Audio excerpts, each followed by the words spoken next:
오늘은 가치관의 변화라는 제목으로 말씀을 전하도록 하겠습니다.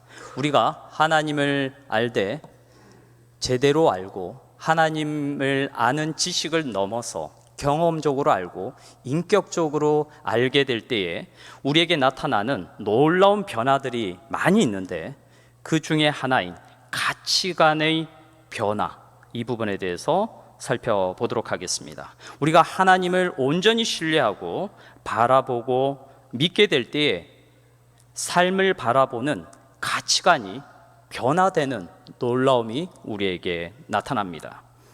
국어사전에 보면 이 가치관에 대해서 이렇게 설명을 합니다. 인간이 어떤 삶이나 대상에 대해 무엇이 좋고 옳고 바람직한 것인지를 판단하는 관점 또는 시각이다라고 설명합니다. 그래서 가치관은 좀 더 쉽게 설명을 하면 세상을 바라보는 관점, 세상을 바라보는 시각이라고 설명할 수 있을 것 같습니다. 사람마다 삶을 바라보는 관점, 시각, 가치관이 있죠.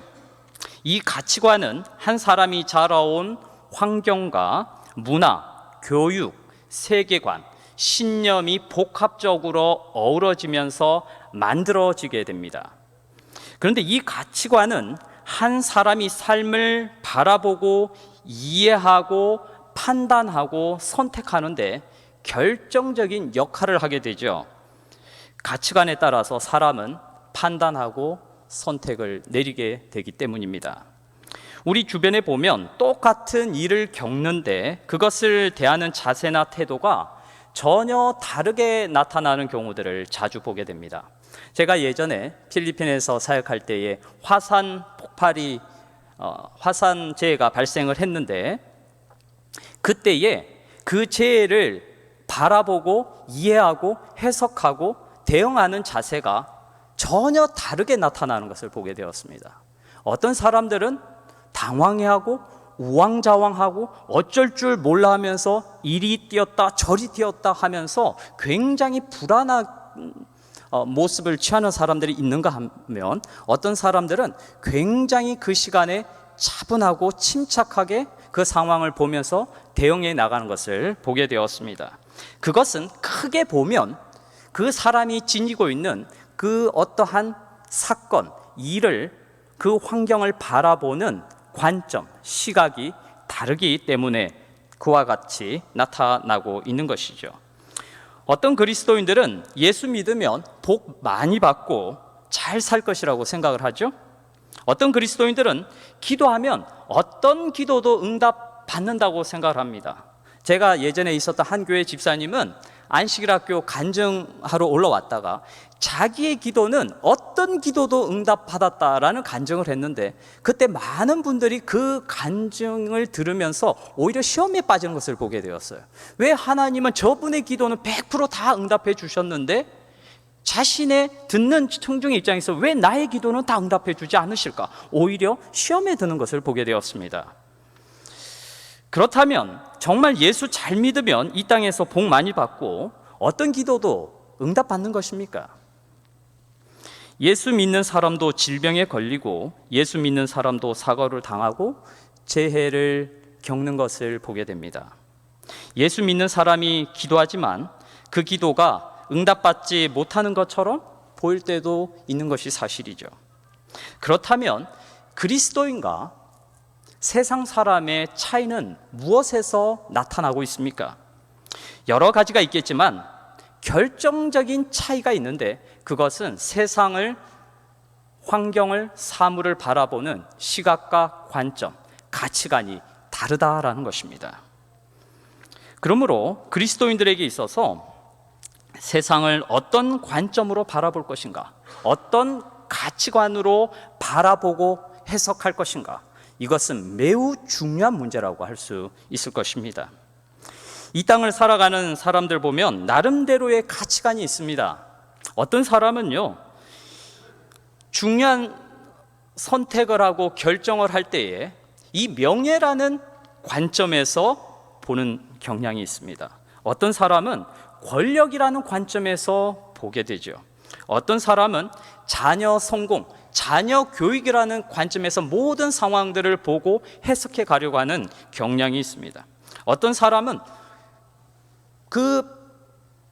기초적으로 물질, 돈이라는 것을 통해서 모든 것을 투영해서 보고 해석해가는 경향들이 있습니다. 어떤 사람은 사람을 중심으로 보는 것이 아니라 일을 중심으로 보고 해석하고 이끌어가는 그러한 관점, 시각을 가지고 있는 경우들도 있습니다. 이런 것들은 우리가 인생을 살아가는 데 있어서 대단히 중요한 것들이죠. 그러나 이것이 우리의 삶을 결정하게 하는 매우 결정적인 중요한 관점이 되어서는 안 된다라는 것이죠. 왜냐하면 이것은 너무나 일시적이고 불안정하고 가변적인 것이기 때문입니다. 이렇게 불안정하고 가변적이고 불안정한 것에 기초해서 이러한 관점으로 우리가 어떠한 것을 바라보게 되고 해석하게 되고 결정을 내리게 되면 그 결정은 불안정하고 불완전한 결정일 수밖에 없는 것이죠. 그래서 이 시간 우리가 하나님을 온전히 믿게 될 때에 나타나는 이 관점의 변화, 가치관의 변화에 대해서 성경의 두 가지의 사례를 통해서 좀 살펴보도록 하겠습니다.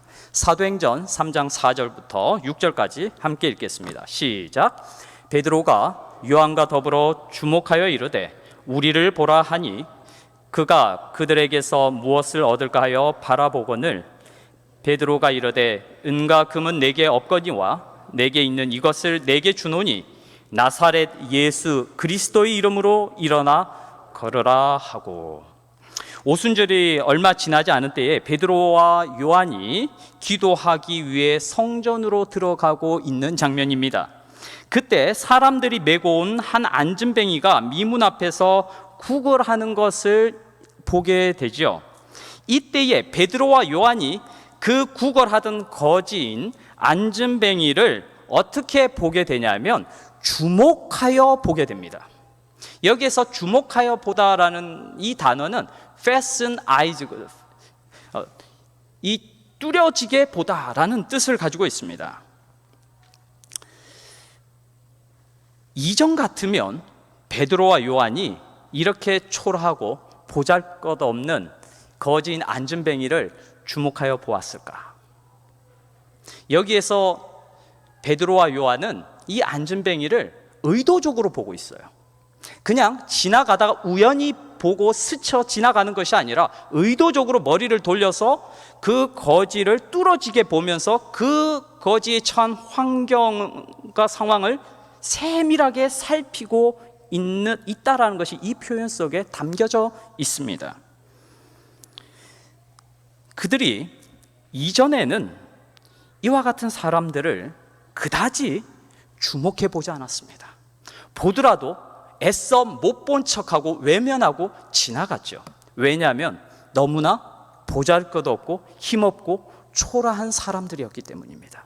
그런데 베드로와 요한이 이 거지를 보면서 주목하여 보게 됩니다. 어떻게 그들의 삶에 이와 같은 똑같은 사람을 보고 똑같은 환경을 보고 있는데 전혀 다르게 보게 되는 것일까요? 그것은 바로 세상을 바라보는 관점, 시각이 바뀌었기 때문이라는 것이죠. 자신이 아닌 다른 사람을 보게 됩니다. 크고 화려한 것을 보다가 이제는 작고 보잘것없는 것에 관심을 두게 되죠. 높고 힘 있는 사람을 주목하여 보다가 병약하고 연약한 사람을 주목하여 봅니다. 똑같은 사람을 보고 있는데 이전에 보던 관점, 시각과 지금 보는 시각이 180도 달라져 있는 것을 보게 되죠. 오늘날 세상은 초라하고 작은 일에 별로 관심을 두려고 하지 않아요. 오늘날 세상은 보잘것없고 작은 사람에게는 더더욱 관심을 두려고 하지 않습니다. 왜냐하면 큰 사람, 인기 있는 사람, 높은 사람, 많이 가진 사람에게 관심을 두고 교류하면서 그와 같은 사람에게서 내가 얻고자 하는 것을 얻어내고 싶어하고 그와 같은 사람과 교류하면서 나도 그와 같은 자리에 올라가고 싶은 욕망이 자리하고 있기 때문이죠. 그래서 작은 일, 보잘것없는 일, 초라한 사람에게 마음을 두는 것이 쉬운 일이 아닙니다. 예수님의 제자들은 사실 이전에는 늘 큰 것에 관심이 있었습니다. 큰 자리, 큰 사람, 높은 곳. 그래서 그들은 누가 가장 크냐? 하나님 나라가 이 땅에서 세워질 때 누가 예수님 좌편에 우편에 가장 그 높은 자리에 앉을 것이냐? 여기에 그들의 관심이 있었죠. 우리가 예수님을 온전히 알지 못하면, 하나님을 온전히 알지 못하면 우리도 이와 같이 크고 높고 화려하고 외형적으로 좋아 보이는 것에 우리의 마음을 둘 수밖에 없게 됩니다. 그런데 베드로와 요한이 예수님을 인격적으로 만난 후에 그들의 관점이 완전히 달라져요. 성전을 지날 때 어느 거지가 예전 같으면 동냥을 하고 있었다면 그들은 주목하여 보지 않았을 것입니다. 여러분은 높고 크고 위대한 것, 사람에게 주목을 끄는 것에 마음을 두십니까? 아니면 주변에 있는 것, 작은 것, 작은 일, 사람들이 그다지 주목하여 보지 않는 가려져 있는 곳에서 하는 일들, 연약한 사람에게 마음과 애정을 두며 살아가고 계십니까? 여러분은 지금껏 다른 사람들로부터 어떤 대접을 받으며 살아오셨습니까? 예수님이 재림하시는 때에 크게 두 부류의 사람으로 드러날 것이다 라고 이야기하고 있지 않습니까? 마태복음 25장 40절입니다. 임금이 대답하여 이르시되 내가 진실로 너희에게 이르노니 너희가 여기 내 형제 중에 지극히 작은 자 하나에게 한 것이 곧 내게 한 것이니라. 여러분, 이 말씀은 양과 염소의 비유 말씀 속에 나타나고 있는데요, 주께서 재림하실 때에 어떤 사람들이 양의 무리에 들어갈까요? 어떠한 사람들이 염소의 부리에 속할까요? 대단한 하나님의 이름을 가지고 업적을 세우고 사명을 이룬 사람이 양의 무리에 들어갈까? 누가 보아도 감탄할 만한 어마어마한 어떠한 사업을 이루어낸 사람이 양의 무리에 들어갈까? 그것이 아니라 지극히 작은 일에 충실한 사람, 지극히 초라하고 보잘것없는 작은 자에게 긍휼과 사랑을 베푼 사람이 마지막 그 순간에 하나님의 편에 서게 된다라고 이야기하는 것이죠. 베드로와 요한은 예수님을 인격적으로 만난 이후에 세상을 바라보는 관점과 세상에서 일어나는 일들에 대한 해석하는 방식이 완전히 달라지게 되었어요. 이전에는 큰 것을 보았지만 이제는 작은 것을 봅니다. 이전에는 큰 사람을 보았지만 이제는 작은 사람을 주목하여 보죠. 이들의 모습이 오늘 우리 사회, 오늘 우리 삼육대학교 캠퍼스에 너무나 필요한 그러한 사람들의 모습이 아닐까 생각해 보게 됩니다. 여러분, 우리가 다 그렇습니다만 그럼에도 불구하고 참 비겁하다고 말할 수밖에 없는 것은 사람이 강자 앞에 약하고 약자 앞에 강한 자입니다. 아무리 보아도 매력적이지 않고 아무리 보아도 비겁한 사람이에요. 강자 앞에 약하고 약자 앞에 강한 것이죠. 이러한 사람은 어떤 사람에게도 매력적으로 보여질 수가 없습니다. 그런데 여러분, 베드로와 요한이 이전에는 어땠습니까? 강자 앞에 약했죠. 권력과 명예와 돈을 가진 사람 앞에 그들은 매우 약한 존재들이었어요. 그러나 그들이 예수님을 인격적으로 만나고 성령의 충만한 역사를 경험하면서 강자 앞에 담대히 맞설 수 있고 약자 앞에서 한없이 약해지는, 한없이 겸손해지는 너무나 아름답고 멋지고 매력적인 제자들로 변화되었다라는 것입니다. 은과 금은 내게 없거니와 내게 있는 이것을 내게 주노니 나사렛 예수 그리스도의 이름으로 일어나 걸어라. 베드로와 요한이 동냥하는 거지를 향해서 우리를 주목하여 보라라고 외치죠. 그 거지가 뭐라도 동냥할 수 있을까? 뭐라도 받을 수 있을까? 라는 일말의 기대를 가지고 베드로와 요한을 향해 머리를 들어 바라봅니다. 그때 베드로가 이야기하는 것이죠. 내게 은과 금은 없다. 하지만 내게 있는 것이 있다. 그것은 예수 그리스도의 이름이다. 예수 그리스도의 이름으로 명하노니 일어나 걸어라 라고 외칩니다. 여러분, 베드로와 요한은 줄 돈이 없으면서도 세상의 명예와 권력과 물질이 없으면서도 당당하게 우리를 주목하여 바라보라고 외칩니다. 베드로와 요한은 이전에는 돈이 없고 명예가 없고 권세가 없을 때 감히 세상 사람들에게 우리를 주목하여 보라고 외치는데 굉장히 주저하고 두려워했어요. 그리고 자신이 없었습니다. 왜냐하면 자신들은 그러한 힘 있는 것을 가지고 있지 않았기 때문에 자기들이 너무나 초라하게 느껴졌기 때문이죠. 그리고 그들은 예수님의 힘을 빌려서 그와 같은 돈과 명예와 권력을 얻기 위해서 무지 애를 썼습니다. 그런데 그들이 예수님을 제대로 알고 나서는, 예수님의 그 마음을 제대로 느끼고 나서는 돈과 명예, 권력에 대해서 대하는 자세가 굉장히 초연하게 되었어요. 왜냐하면 그토록 갖고 싶던 그 돈과 명예와 권력이 그렇게 중요하지 않다는 것을, 그것들이 그렇게 힘 있는 것이 아니라는 것을 알게 되었기 때문이죠. 그리고 그들은 그것보다 더 위대하고 힘 있는 것이 있다는 것을 알게 되었는데, 그것이 예수 그리스도의 이름에서 나타나는 능력이라는 것을 깨닫게 된 것입니다. 베드로와 요한이 세상적인 관점이 아니라 영적인 관점으로 자신들을 바라보았을 때에 자신들이 무엇이 있는지를 정확하게 알게 됩니다. 베드로와 요한이 영적인 시각으로 자신들을 바라보았을 때에 자신들이 무엇을 가지고 있지 않은지를 정확하게 알게 되죠. 그들이 믿음의 시각으로 자신들을 바라보았을 때에 그토록 갖고 싶고 누리고 싶었던 세상의 것들이 그렇게 매력적이거나 그렇게 힘 있는 것이 아니라는 것을 알게 되는 것입니다. 오늘 우리도 우리 자신을 바라보고 세상을 바라볼 때에 좀 더 믿음의 시각에서, 좀 더 영적인 관점에서 바라볼 필요가 있습니다. 만약 우리가 세상적 시각이 아니라 영적인 시각으로 바라본다면 우리가 그토록 유익하다고 생각했던 것이 결코 유익하지 아니하고 무익하다는 것을 깨닫게 되는 순간이 있을 것입니다.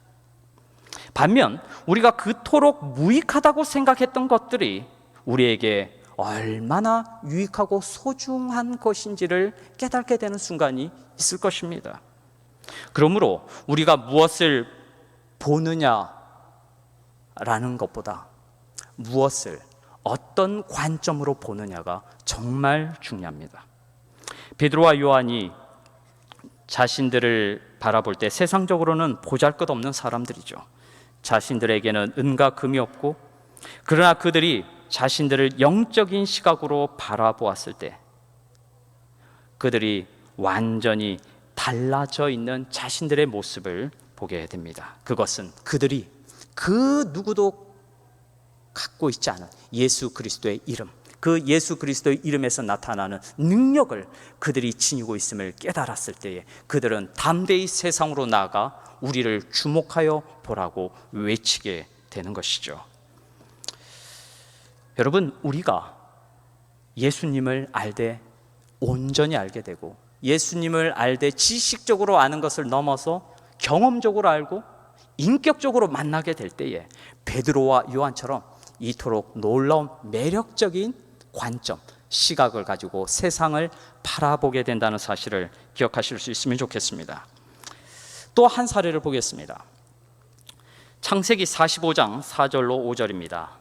우리 함께 읽겠습니다. 시작. 요셉이 형들에게 이르되 내게로 가까이 오소서 그들이 가까이 가니 이르되 나는 당신들의 아우 요셉이니 당신들이 애굽의 판자라. 당신들이 나를 이곳에 팔았다고 해서 근심하지 마소서, 한탄하지 마소서. 하나님이 생명을 구원하시려고 나를 당신들보다 먼저 보내셨나이다.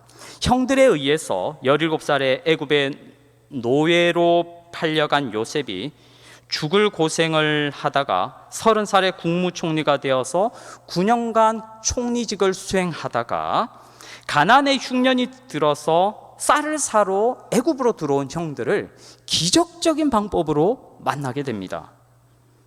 여기서 요셉이 놀라운 고백을 하죠. 나는 당신들의 아우 요셉이니 당신들이 애굽의 판자입니다. 이 말을 했을 때 형들의 느낌이 어땠을까요? 아마도 이제 우리가 꼼짝없이 여기서 죽겠구나, 우리는 이제 가나안으로 다시는 돌아갈 수 없겠구나, 이런 생각을 하지 않았을까요? 그런데 요셉이 이렇게 이야기합니다. 당신들이 나를 이곳에 팔았다고 해서 근심하지 마소서, 한탄하지 마소서. 하나님이 생명을 구원하시려고 나를 당신들보다 먼저 보내셨나이다. 무슨 말입니까?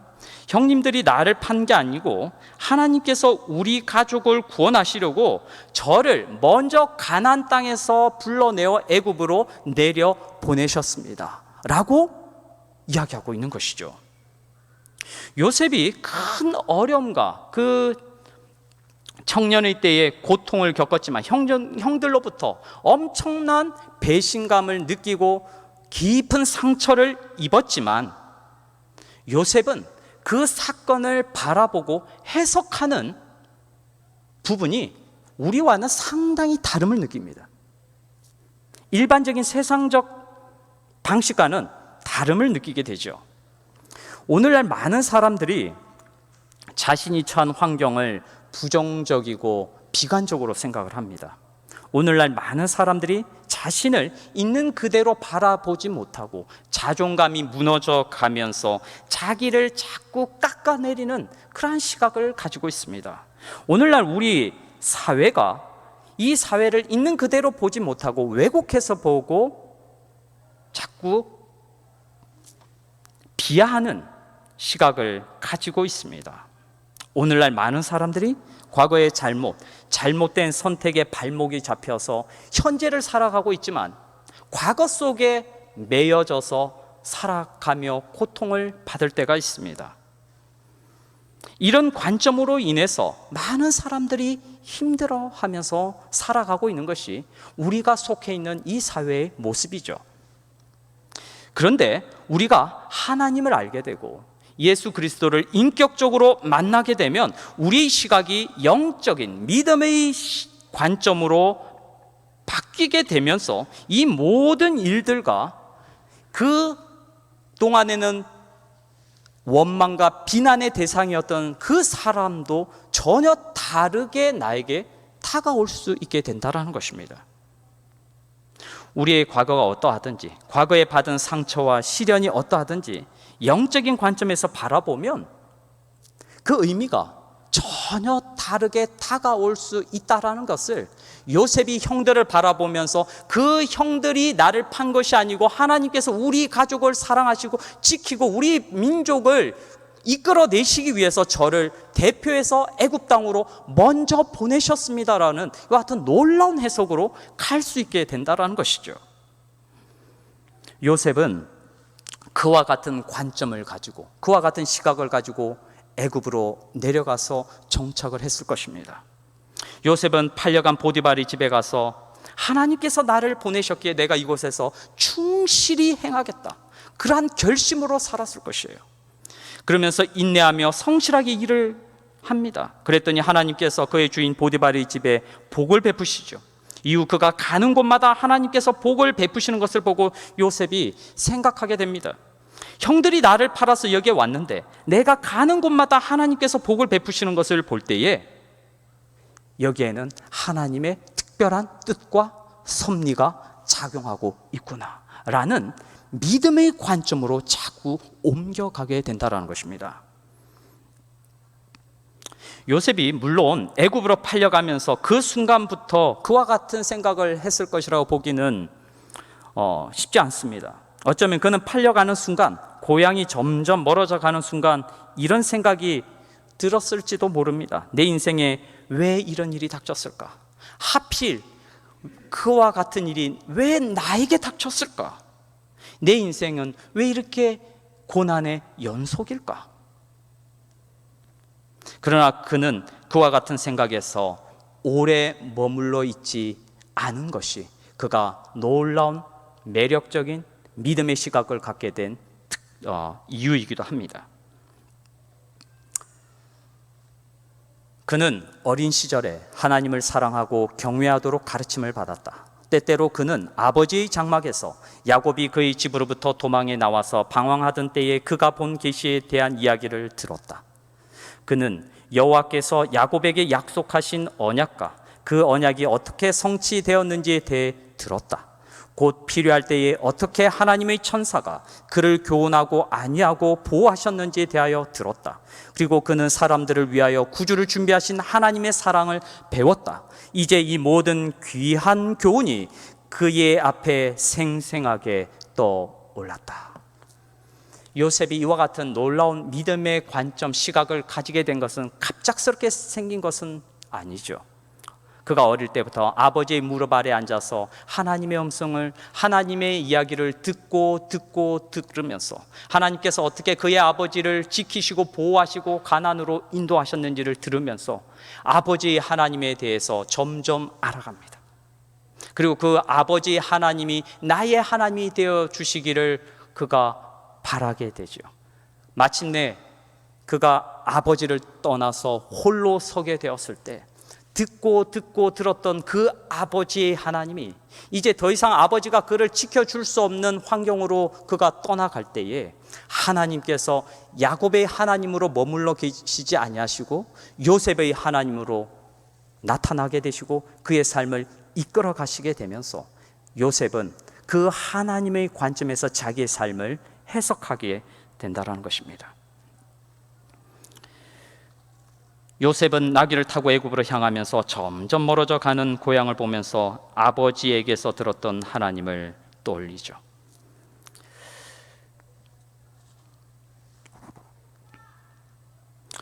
요셉의 과거, 그가 애굽의 노예로 팔려 간다는 사실은 절대로 바꿀 수 없는 상황입니다. 그러나 그가 하나님 안에서 믿음의 관점에서 그 아픈 과거를 바라보았을 때에 더 이상 노예의 생활은 힘들고 비참하고 고통스러운 것이 아니라 형들은 자기를 판 비난의 대상, 원망의 대상이 아니라 뭔가 하나님의 인도하심과 역사심이 이 사건 속에서 작용하고 있다라는 그러한 관점으로 나아가게 되는 것이죠. 세상을 바라보는 관점, 환경을 바라보는 관점, 사건을 바라보는 관점이 바뀌는 것입니다. 그러므로 우리의 과거가 어떠하든지, 우리의 과거에 받은 상처가 어떠하든지 그것을 하나님 안에서 영적인 시각으로 바라볼 수 있는 우리 36대학교의 성도님들이 되시면 좋겠습니다. 그러면 분명 여러분의 과거와 현재의 삶의 의미가 상당히 달라지고 새로운 의미로 다가오게 될 것입니다. 요셉이 형들을 만났을 때 과거에 자기를 팔았던 일들에 대해 섭섭함과 서운함으로 대했는가? 그렇지 않았죠. 왜냐하면 그 상처받은 과거가 요셉을 그토록 오랫동안 괴롭히고 구속하지 못했기 때문이라고 영감의 글은 기록합니다. 요셉은 이미 형들에 대한 분노와 원망으로부터 완전한 자유를 누리고 있었기 때문이죠. 그렇게 될 수 있었던 것은 그가 자기의 삶 속에 역사하시는 하나님을 알고 있었기 때문이라는 것입니다. 요셉은 자신을 그토록 힘들게 하고 고통스럽게 했던 과거의 삶을 그 하나님의 섭리 가운데 보게 되었고 전혀 다른 의미로 해석하게 되었고 그리고 그의 마음에 벅차오르는 감동과 기쁨이 있었다라는 것입니다. 이것이 바로 우리가 하나님을 만나게 될 때에, 이것이 바로 우리가 예수님을 인격적으로 만나게 될 때 실제적으로 우리에게 나타나는 변화라는 것이죠. 보통 꽃이 피는 3, 4월이 되면 꽃샘추위가 찾아오죠. 그런데 이 꽃샘추위가 찾아오면 매섭고 추운 강한 바람이 붑니다. 식물학자들에 의하면 겨울이 지난 후 꽃샘추위가 꼭 필요하다라고 이야기를 합니다. 왜냐하면 초봄에 꽃샘추위로 강한 바람이 불어야 나무 가지와 줄기들이 세차게 흔들리면서 새잎을 내는 데 필요한 영양분들이 뿌리에서 가지 끝까지 쭉쭉 뻗어 올라가게 된다는 것입니다. 이 시기에 강한 바람이 불어줘야 뿌리에 있는 영양분이 나무까지 골고루 퍼져나가서 꽃을 정상적으로 피우게 된다라고 이야기를 합니다.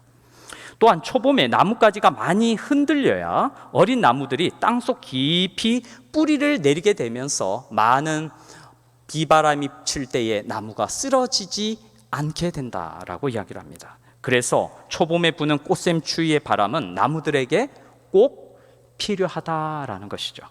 여러분, 우리 인생에도 바람이 불 때가 있지 않습니까? 때로는 원치 않는 시련의 바람이 불 때가 있습니다. 때로는 남들은 겪지 않는 큰 비바람이 칠 때도 있습니다. 그러나 우리가 기억해야 할 것은 그 바람 때문에 때로는 모든 그와 같은 일들이 우리가 다 논리적으로 설명되어지고 해석되어지는 것은 아니지만 그러한 바람들로 인해서 우리의 믿음이 더 깊이 뿌리를 내릴 수 있고 그러한 바람들 때문에 평소 찾지 않던 하나님도 찾게 된다라는 것이죠. 그래서 바람이 우리에게 손해만 주는 것은 아니라는 것입니다. 인생의 고난마저도 때로는 믿음의 시각에서 바라볼 때에 은혜로서 우리에게 다가오게 된다라는 것이죠. 다시 한번 여러분들에게 묻습니다. 하나님을 믿는 사람의 진정한 복은 무엇입니까? 여러분이 원하는 소원 응답받는 것입니까?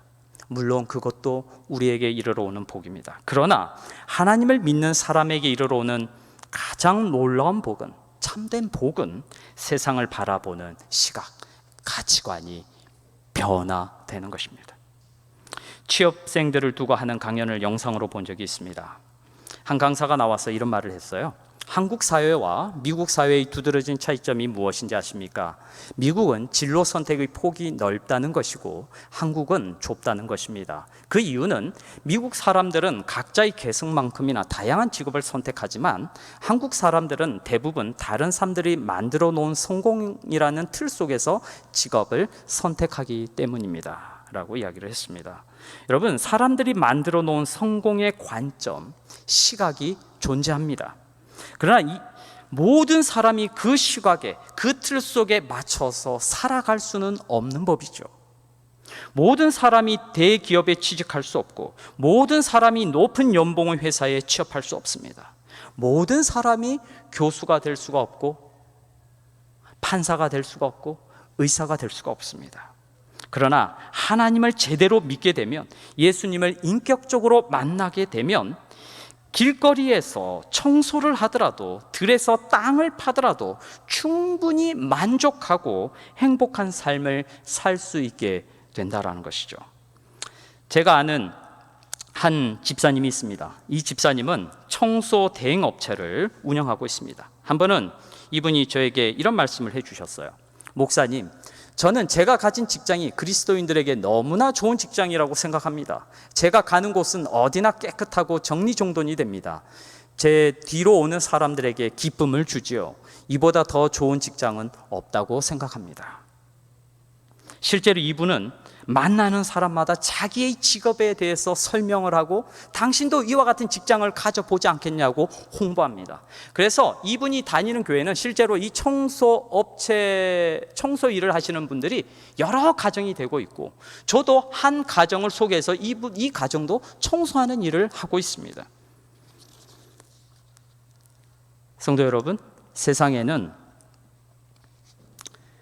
사람이나 사물을 제대로 보지 못하는 사람이 많습니다. 중요한 것을 중요하게 보지 못하고 중요하지 않은 것을 과도하게 의미를 부여해서 그것을 위해서 쫓아가는 사람들이 있습니다.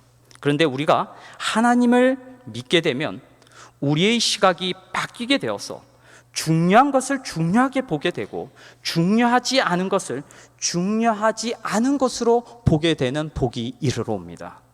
여러분도 요셉처럼 믿음의 시각으로 세상을 바라보는 사람으로 변화되기를 원하십니까? 여러분도 베드로와 요한처럼 영적인 시각으로 사람을 바라보고 사건을 바라보고 환경을 바라보는 사람으로 변화되기를 바라십니까? 그렇게 되기 위해서는 하나님을 만나되 인격적으로 만나야 합니다. 하나님을 만나 우리가 변화함을 입어야 합니다.